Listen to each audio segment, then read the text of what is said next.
Today we have got a big head-to-head in the form of the TaylorMade Qi35 against the Callaway Elyte. Okay, so both of these drivers sit within their ranges as the sort of most common driver, if you like. So it's not the super low spin, it's not the super forgiving, it's that one in the middle that probably sits for the vast majority of golfers. Okay, so today we're going to look a little bit at the tech, but mainly at performance, trying to distinguish which is the better performing driver. Okay, so stick to the end to find out the result. So first of all, looking at the looks, they've both gone down this carbon route, as we well know. It is always personal, isn't it? You know, if we just look in that sort of plain position, I prefer the TaylorMade. I think that carbon crown, that all kind of carbon crown, to me looks great on the eye, but I do like the look of the Callaway as well. When it comes to the tech, they've gone down different approaches. Yes, they've both got the loft sleeve, but when it comes to the weights, TaylorMade have just got the two options. So they've got the heavyweight at the front or the heavyweight at the back. So at the front for less spin, a bit more yardage, at the back for more forgiveness. What Callaway have done is they've got the draw, the neutral and the fade. Okay, a bit like what Ping have done in their max head. Okay, so both quite different. Now it is down to the player when I'm fitting, you know, it's trying to determine which is the best one for you. Okay, so let's kick off with the TaylorMade Qi35. So both companies really trying to maximize distance and maximize forgiveness. So that's what the test is going to be about. Which one's further, but also which one has got the tightest dispersion. Okay, we're going to be looking at the ball speed as well. So let's kick off with this Qi35. So both 9-degree, 60-gram shafts in stiff. Now for me, you know, just as I set up to that, it just feels a fraction closed. Perhaps if you are a slicer of the golf ball, this could be a good option for you. Yeah, that was a nice strike to begin with there. Nice and straight, a little bit of a draw. 153 ball speed, which is pretty good. Quite a low spin there at 1900. And that's what TaylorMade are saying. This is a mid to low spin driver, but we'd take that all day, wouldn't we? 286, 38 feet to the left. Good start. Felt solid, but actually turned it over. That was surprising. That actually felt okay, yet turned over. A little bit of draw on that. Again, remember what we can do, you know, with TaylorMade is this loft sleeve really helps direction as well, doesn't it? So as I start to take loft off, that opens the face, and equally as you add loft, it'll close it. Just a touch heely, and again, just turned over left. Not a great strike, that one. Fully testing out the forgiveness there. Better hit. Yeah, better hit there, 288. Quite high on that one, so maintain some good ball speed. Yeah, that was good, really good, 290. Yeah, nice and straight. Again, remember guys, there's always that human element, isn't there? You know, certainly there, that shot number 3 was a bad swing, so there is an element that we need to take that into account, but those last two, in and around 290, really good. And it feels solid, you know, I feel like TaylorMade now on this sort of 4th iteration of the carbon head, they're really starting to get some really good performance.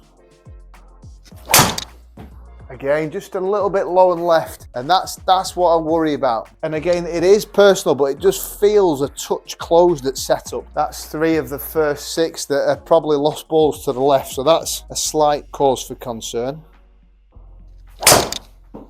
Good hit, but again, just turning over. Okay, let's just try one more.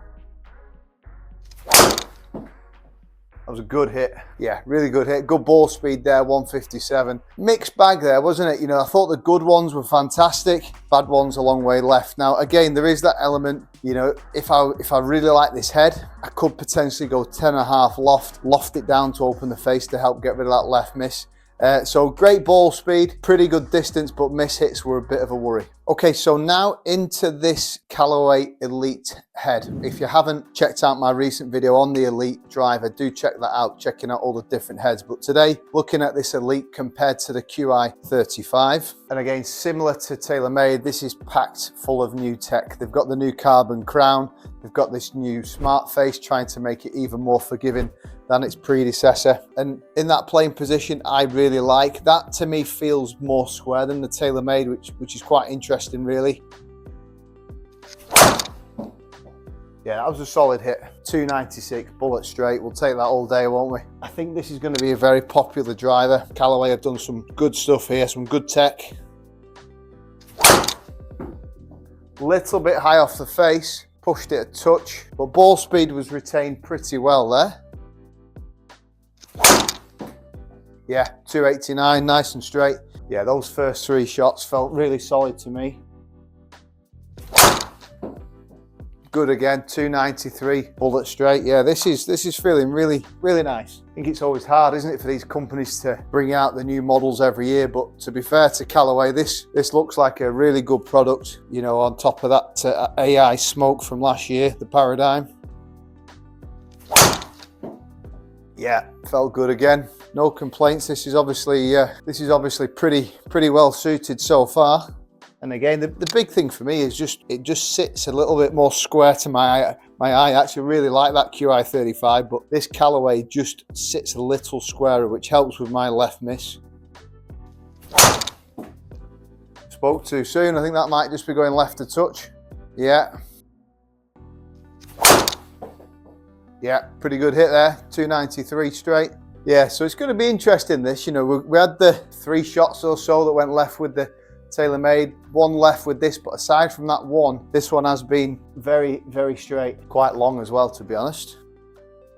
A little bit off the toe, but again, some good speed. You know, this new smart face definitely can feel it. You know, it feels quite forgiving off the off-center hits. That was a bit off the toe, and still got it out there at 294. My first reaction before we look at the numbers, I think the Callaway for me felt more suited. You know, the big thing is just in that playing position. To me, that just sits a bit closed at TaylorMade, which is the only worry. Aside from that, it actually feels really good. So if you're somebody that maybe hits a bit of a cutty one, a bit of a slice, then actually this Qi35 would be really well suited for you. But this Callaway felt a bit straighter and a bit longer. So let's have a look at the numbers. Yeah, we can see that in the dispersion, can't we? Yeah, no, it's quite obvious that Callaway, I'm not getting that sort of hooky one in there. Much straighter, longer. Well, actually, lengthwise is probably quite similar, but it's just a bit more consistent for my game. If we just look at the numbers, so club speed, near enough identical. Ball speed, getting more out of that Elite, 154 to 153. Elite launching that bit higher, and I think those 2 or 3 hooks that I hit with the TaylorMade is bringing that launch angle down. Same spin rate, about 2000, but again, the numbers don't lie, do they? 265 for 290, 240 for 274. Granted, if we were to sort of look at the best versus best, 296 with the Callaway and 293 with the TaylorMade. So all in all, guys, 2 really, really good drivers, but for my game, the Callaway Elyte won the race today. As always, guys, if this is your first time watching the channel, please don't hesitate to subscribe. I'll look forward to seeing you again very soon.